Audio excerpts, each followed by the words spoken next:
네, 안녕하세요. 1월 19일 목요일 새벽 기도 시작하겠습니다. 기도드리겠습니다. 은혜로우신 우리 아버지, 또 오늘도 새날을 주신 것 감사합니다. 어젯밤에도 우리에게 평안한 잠을 주시고 또 2023년 시작한 지 반달이 지난 그동안도 하나님 눈동자와 같이 우리들을 지켜주신 것 감사합니다.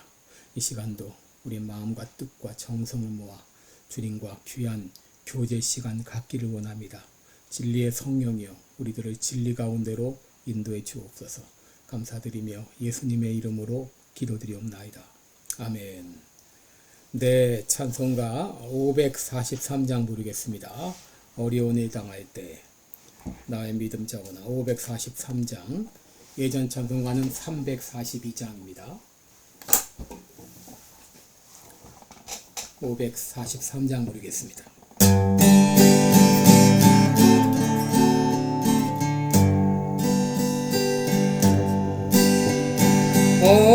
어려운 일 당할 때 나의 믿음 적으나 의지하는 내 주를 더욱 의지합니다. 세월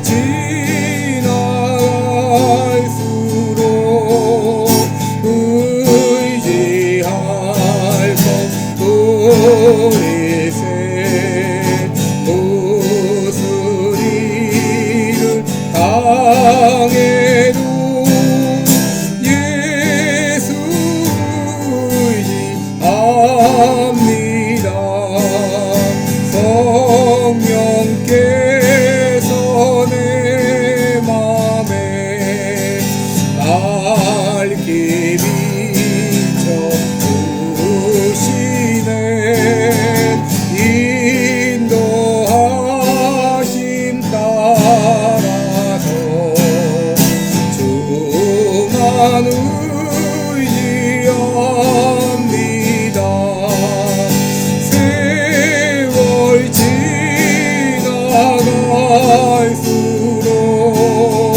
의지할 것 우리세 무슨 일을 당해도 예수 의지합니다. 밝을 때에 노래며 어두울 때에 기도와 위태할 때도 주께 간구합니다. 세월 지나갈수록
네, 우리 오늘은 고린도후서 10장 13절로 보겠습니다. 13절로부터 보겠습니다.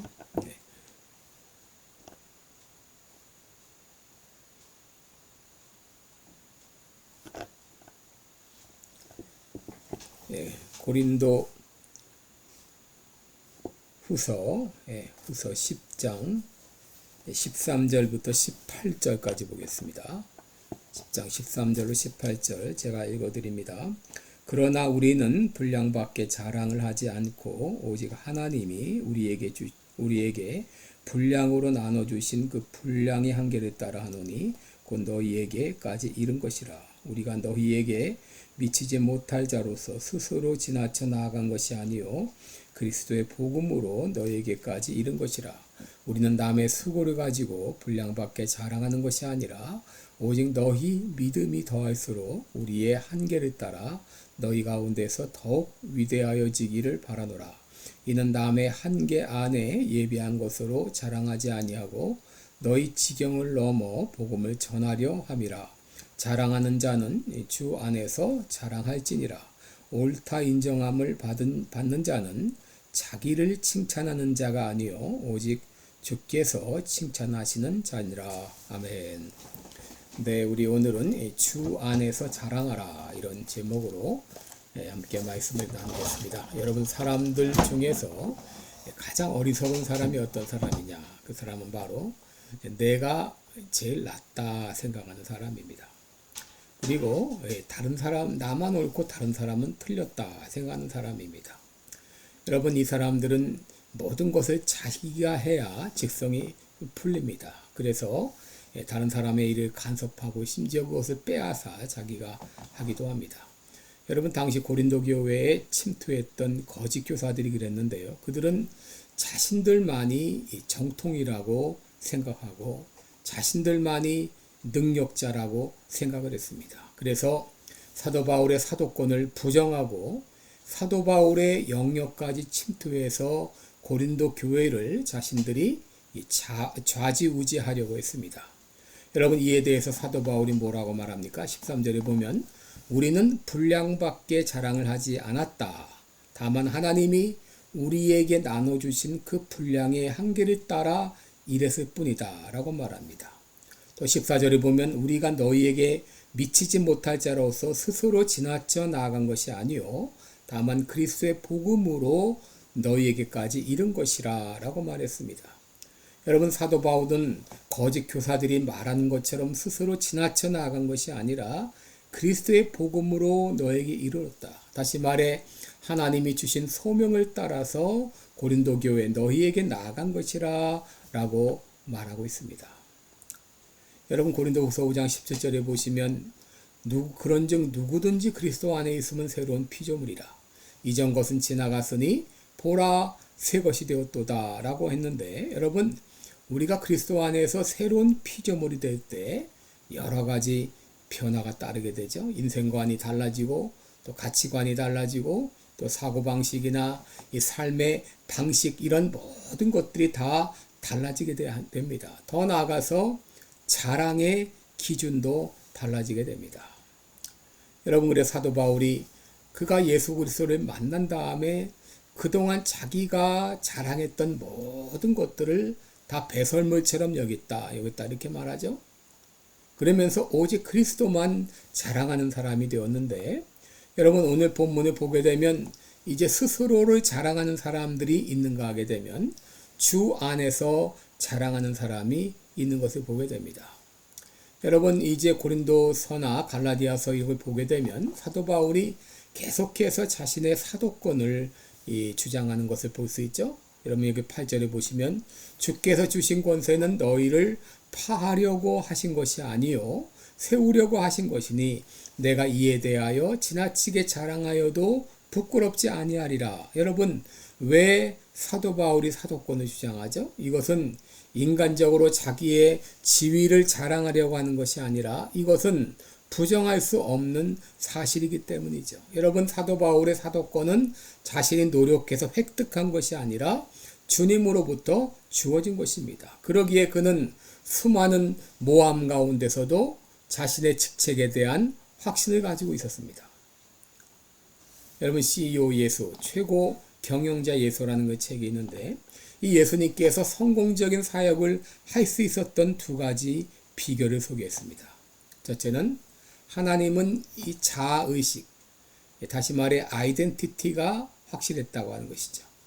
여러분, 예수님은 자신이 하나님의 아들이라고 하는 이 분명한 의식을 가지고 살았습니다. 분명한 정체성이 있었습니다. 더 나아가서 예수님은 미션이 분명했죠. 내가 뭘 해야 되는지, 나의 사명이 무엇인지가 분명했는데, 바로 예수님의 미션은 십자가였죠. 십자가를 통한 인류의 구속이었습니다. 그의 목표가 분명했기 때문에, 확실했기 때문에 흔들리지 않고 마지막 십자가를 향해서 계속 나아갔던 것을 보게 됩니다. 여러분, 사도 바울도 마찬가지죠.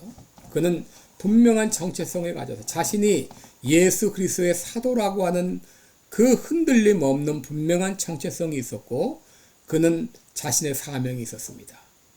복음을 증거하는 일을 마치려 하면은 나의 생명을 조금 더 귀한 것으로 여기지 않는다. 여러분, 이 두 가지, 나의 정체성과 미션이 분명한 사람은 결국 흔들리지 않습니다. 여러분, 사도 바울이 또 사도권을 주장했던 다른 이유는 그의 사도권이 부정되면 자신이 전했던 모든 복음마저 부정되기 때문이죠. 여러분, 당시 사도적 권위는 절대적이었습니다. 오늘날 우리들이 성경을 받아들이는 것도 사도적 권위로부터 비롯되었기 때문이죠. 여러분, 사도 바울의 이 사도권이 부정된다고 하게 되면 그의 복음도 부정될 수밖에 없는 것이죠. 그러기에 바울은 자신의 가르침의 정당성을 위해서라도 사도권을 주장했던 것이죠. 그런데 거짓 교사들은 바울의 이 사도권을 부정하면서 자신들의 영역이 아닌 다른 사람의 영역, 이 사도 바울의 영역인 고린도까지 침입해 온 것이죠. 여러분, 13절에 보시면, 그러나 우리는 분량밖에 자랑을 하지 않고 오직 하나님이 우리에게 분량으로 나눠주신 그 분량의 한계를 따라 하노니 곧 너희에게 이른 것이라 하고 했습니다. 여러분, 베드로와 요한은 유대인의 사도로 부름을 받았습니다. 그리고 바울과 바나바는 이방인의 사도로 부름을 받았습니다. 여러분, 이처럼 각자의 영역이 있는 것이죠. 자신이 부름받은 대로 사도 바울은 이방인에게 복음을 전하기 위해서 고린도까지 왔고 고린도의 교회를 세운 것이죠. 그런데 예루살렘으로부터 온 이 사람들은 자신의 경계, 유대인의 경계를 넘어서 이방인의 영역까지 침투해서 고린도 교회를 좌지우지하려고 했던 것이죠. 그러기에 바울은 말합니다. 13절에 보시면, 우리는 분량밖에 자랑을 하지 않고 오직 하나님이 우리에게 나눠주신 분량의 한계를 따라 하노니 곧 너희에게까지 이른 것이라 라고 말했어요. 사도 바울은 자신의 그 한계에 충실했습니다. 그러나 예루살렘으로부터 온 유대인 거짓 교사들은 자신의 한계를 넘어선 것이죠. 여러분, 시카고 근교에 있는 윌로크릭 교회를 아시나요? 제가 시카고에 오기 전 시카고는 참으로 좋은 도시일 거라 생각을 했어요. 왜냐하면 윌로크릭 교회가 있기 때문이죠. 당시 여러분, 윌로크릭 교회는 굉장히 소문난 교회였습니다. 그 교회로 말미암아 시카고 전체가 이 기독교적인 분위기에 있을 거라는 그런 기대함을 가졌습니다. 그리고 막상 이 윌로크릭 교회를 방문했을 때에 수많은 자원봉사자들의 모습과 또 빌 하이블즈 목사의 열정적인 전도에 많은 감동을 받았어요. 그런데 언제부터인지 잘못된 길로 가기 시작했습니다. 윌로크릭 교회가 이제 브랜치 교회를 시작한 겁니다. 위튼 지역에 혹은 노스 브록 지역에 그리고 링컨샤이어 등의 브랜치 교회를 시작을 했습니다. 이 브랜치 교회는 독립교회가 아니라 위성교회였습니다. 베링턴에 있는 윌로크릭 교회의 그 위성을 통하여 거기서 예배드리는 것을 이제 다른 지역에 있는 사람들이 그 위성을 보면서 예배를 드리는 것입니다. 영상을 보면서. 여러분, 이것은 자신의 한계를 넘어서는 것이죠. 왜 이쪽 지역에도 많은 교회가 있지만 영상을 틀어가면서 윌로크릭 교회를 위성으로 예배를 드려야 되는가? 여러분, 이 잘못입니다. 이렇게 잘못된 길로 가더니 오늘날은 많이 그 영향력이 축소가 되었어요. 여러분, 사도 바울은 오늘 13절에서 말합니다. 나는 분량밖에 자랑을 하지 않겠다. 오직 하나님의 나눠주신 분량 안에서 하겠다. 또 17절, 18절 말씀 보게 되면 자랑하는 자는 주 안에서 자랑할지니라. 옳다 인정함을 받는 자는 자기를 칭찬하는 자가 아니요 오직 주께서 칭찬하시는 자니라. 여러분, 우리는 사람에게는 칭찬받을 생각도 하지 말고 또 칭찬을 기대도 말아야 됩니다. 나는 철저히 하나님께만 인정받겠다는 각오로 믿음 생활해야 됩니다. 여러분, 스스로를 자랑하는 사람은 스스로 자격이 없다 하는 말과 같아요. 사역자가 인정받는 것은 자기 입을 통해 드러나는 것이 아니라 사역자의 수고를 통해서 축복을 경험한 사람들의 증거를 통해서 입증돼야 됩니다. 고린도후서 5장 10절에 우리가 다 반드시 그리스도의 심판대 앞에 드러나 각각 선악간에 그 몸으로 행한 것을 따라 받으려 함이라 라고 말했습니다. 또 고린도전서 4장 5절을 보면 그가 어둠에 감춘 것들을 드러내고 마음의 뜻을 나타내시리니 그때에 각 사람에게 하나님께로부터 칭찬이 있으리라 라고 말했습니다. 여러분, 우리는 하나님께 인정받고 칭찬 듣는 것으로 만족해야 되겠습니다. 여러분, 이 땅의 많은 사람들의 찬사보다도 하나님의 인정이 더 가치 있는 것이죠. 기도하겠습니다. 은혜로우신 우리 아버지, 우리가 애써 많이 소화할지라도 자기 입으로는 결코 자랑하지 않게 하여 주옵소서. 그리고 모든 평가를 하나님께 의탁하며 묵묵히 믿음으로 나아가는 우리 모든 성도들 되게 하여 주옵소서. 예수님의 이름으로 기도드리옵나이다. 아멘. 네, 여러분, 오늘도 복된 하루 되시기 바랍니다. 감사합니다.